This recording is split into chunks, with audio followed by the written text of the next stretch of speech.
On television, some shows entertain us, some inform us, and some just become part of the conversation for a little while. But every so often, a show comes along that's more than just a show. It doesn't just fill a time slot, it becomes a part of our lives, a trusted companion, a quiet source of inspiration, and for millions, a cherished weekend ritual. For an entire generation, the new Yankee Workshop was exactly that. It was so much more than a woodworking show. It was a half-hour trip into a world of craftsmanship, patience, and making something real, all guided by a man who felt less like a TV host and more like that wise, friendly neighbor you always wished you had. Norm Abram, with his signature plaid shirt and his constant reminder of safety first, wasn't just building furniture, he was building a legacy. He was showing a nation of viewers that with the right know-how and a deep respect for the craft, they could create something beautiful and lasting, too. For 21 seasons, Norm Abram was a welcome guest in millions of homes, teaching a generation the art of woodworking from his now legendary shop. The show was a massive hit, a cornerstone of PBS programming that drew a loyal and dedicated audience. Week after week, that iconic sliding door would roll open, and for the next 30 minutes, America got a masterclass in turning raw lumber into functional art. But then, in 2009, right at the peak of its popularity, it just stopped. The workshop door slid shut for the last time, the hum of the table saw went silent, and a hole was left in the weekend TV schedule and a big question mark in the minds of its fans. For years, theories swirled around. People whispered about budget cuts, maybe falling ratings, or some kind of creative dispute behind the scenes. But it turns out, all of those theories were wrong. The real reason the new Yankee Workshop disappeared was a quiet, deeply personal decision that the producers knew they simply had to honor. To really get why the new Yankee Workshop was such a big deal, you have to go back to a time before the internet, before YouTube tutorials, before the endless stream of information we have today. The late 70s and 80s were a different world. If you wanted to learn a skill, you learned it from a family member, took a class, or went to the library. The idea of a master craftsman beaming into your living room to patiently walk you through a complex project was nothing short of revolutionary. The do-it-yourself movement was definitely alive, but it was scattered. It lived in hobby magazines, hardware store pamphlets, and advice passed along by word of mouth. TV was mostly sitcoms, dramas, and news. Educational shows were often tucked away on public television, sometimes feeling a bit dry. There was a real hunger for practical knowledge, for a connection to the tangible skills that seemed to be fading away. People wanted to feel capable. They wanted to build, to fix, and to create something with their own two hands. Into this world walked a man who seemed born to answer that call, even though he never looked for the spotlight.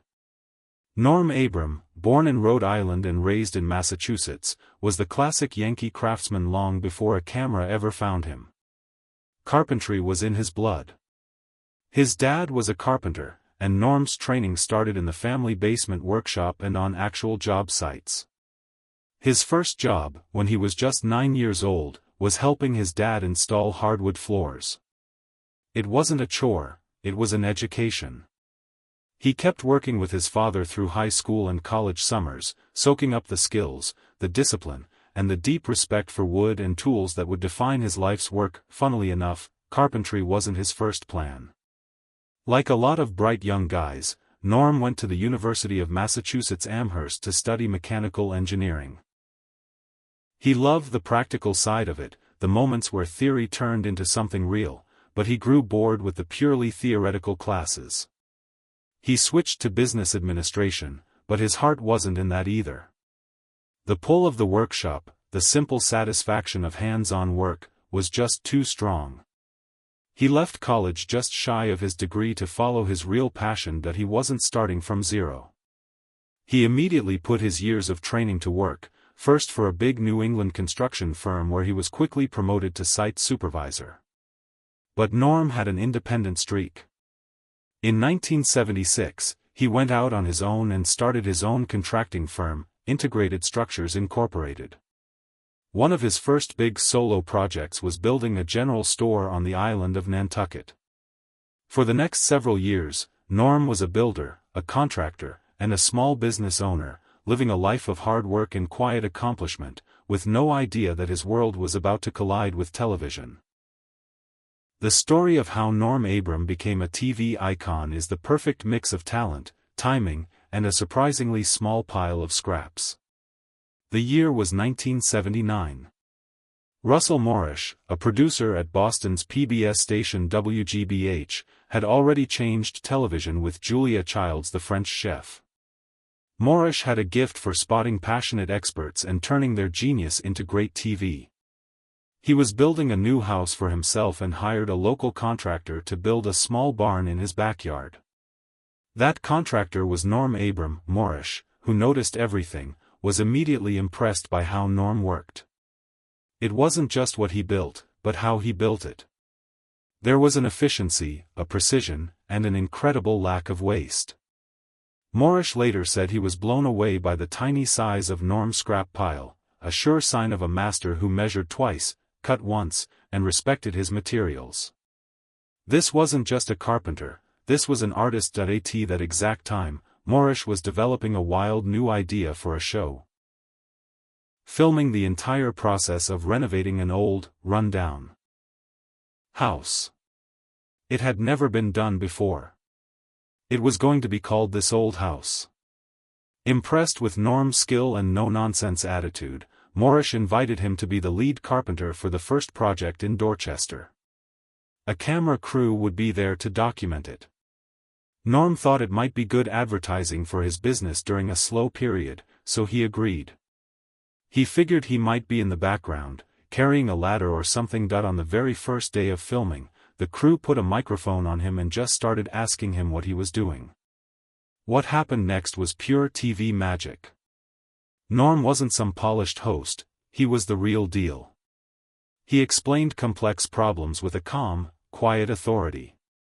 He talked about the wood, the tools, and the process with an easy confidence that only comes from years of experience. The audience didn't just like it, they trusted him. It was obvious right away that Norm Abram wasn't a background character. He was a star. He became the master carpenter of This Old House, a job he would hold for an amazing 43 years, making him one of the most recognized and respected people in public television history. For a decade, Norm was a key part of This Old House, and his fame grew every season. Viewers tuned in not just to see the house transform, but to learn from Norm. Russell Morrish, always the innovator, saw another opportunity. He realized viewers were fascinated by Norm's woodworking in particular. What if they gave him his own show? A place where he could really focus on the craft, away from the chaos of a full renovation. It was a brilliant idea, a spin-off all about woodworking, starring America's favorite carpenter. They needed a setting, and as luck would have it, the perfect spot was already in Russell Morrish's backyard. That little barn Norm had built in 1979, the project that started it all, was about to become one of the most famous workshops in the world. They expanded it, fitted it out with every tool a hobbyist could dream of, and in 1989, the new Yankee workshop aired its first episode. A new era of DIY television had begun. The beauty of the new Yankee workshop was its simple, perfect formula. Each week, Norm would walk viewers step by step through making a single project. Sometimes it was a copy of a classic piece of American furniture, other times a handy workshop jig, and sometimes a big outdoor project like a gazebo. The show's format became a comforting ritual. Many episodes started with Norm on location at a museum or historic home, showing the antique that inspired the project. Then he'd head back to the shop and, using his signature mix of modern power tools and timeless techniques, turn that old design into something a home woodworker could actually build. What made the show a phenomenon was Norm himself. He could do extraordinary work but make it seem completely accessible. He took the mystery out of it. He didn't just show you what to do. He explained why you were doing it, from choosing the right board to the final coat of finish. His calm, methodical voice was almost therapeutic. In a world that was getting louder and faster, the quiet competence of the workshop was a comfort. He never rushed. He explained every cut, every joint, and every jig with patience and clarity. He gave viewers the confidence that maybe, just maybe, they could do this too. That was Norm's magic, and at the start of every single show, before any wood was cut, came the most important ritual, the safety talk. Before we use any power tools, let's talk about shop safety, he'd say. Be sure to read, understand, and follow all the safety rules that come with your power tools. And remember this, there is no more important safety rule than to wear these safety glasses. This wasn't just a legal disclaimer, it was his core belief. He taught a generation that good work and safety go hand in hand. In fact, in 2001, the American Academy of Ophthalmology gave him an award for his commitment to eye safety. The show's influence was massive. Before YouTube, it was a masterclass in woodworking for millions. Aspiring woodworkers and pros alike tuned in to learn something new. The comment sections on forums and videos today are full of people who say Norm is the reason they fell in love with the craft, many telling stories of watching on Saturdays with their dad, passing the passion down. The economic impact was huge, too. The new Yankee workshop is often credited with fueling a boom in the consumer power tool market. When Norm used a new tool, sales for that tool would often explode. He was easily the most influential person in the industry, turning brands like Delta, Porter Cable, and DeWalt into household names. Fans often joke that Norm Abram was personally responsible for a nationwide surge in the sales of biscuit joiners and pocket hole jigs. The home improvement store boom of the 90s was built, in large part, on the interest and demand that Norm created. He didn't just show you how to build a table, he created the market for the tools to do it. For 21 seasons, the show was a model of quality, even getting nominated for multiple Emmy Awards. Norm built over 235 projects on camera, each one a lesson in care and precision. The workshop itself became a character, a familiar, welcoming space that felt like a second home to viewers. The show was fully funded, its popularity was solid, and its place in TV history was secure. Which made its sudden, quiet end so confusing for its legions of loyal fans. On October 16, 2009, WGBH Boston sent out a press release that sent a quiet shockwave through the woodworking world. It announced that the new Yankee workshop would not be making any new episodes. After 21 seasons, the show was over. There was no big farewell, no tearful final episode, no on-air goodbye from Norm. The 21st season had just been reruns, and then, nothing. The workshop door didn't open again. The silence was deafening, and in that silence, rumors started to fly. For years, fans debated what happened. The most common theory was cancellation due to falling ratings. It's a familiar story, after all. Maybe the rise of the internet and a new wave of DIY creators on YouTube had made the old-school format feel out of date. Another popular theory was money. Running a high-quality show like that is expensive. Maybe the sponsors pulled out, or the 2008 recession made funding impossible to find. Others wondered if there was drama behind the scenes. Maybe Norm and the producers had a falling out. Or, a theory many fans worried about, maybe it was about Norm's health. The pace of making two major TV shows at once for over 2 decades is brutal for anyone. Rumors about his health had circulated for years, though none of them were ever confirmed. It seemed possible that after so many years of hard work, Norm was just physically unable to go on. The truth, when it finally came out, was much simpler and far more human. The new Yankee workshop didn't end because of low ratings, it was still popular. It didn't end because of money. Norm himself confirmed the show was fully funded and could have kept going. And there was no backstage drama.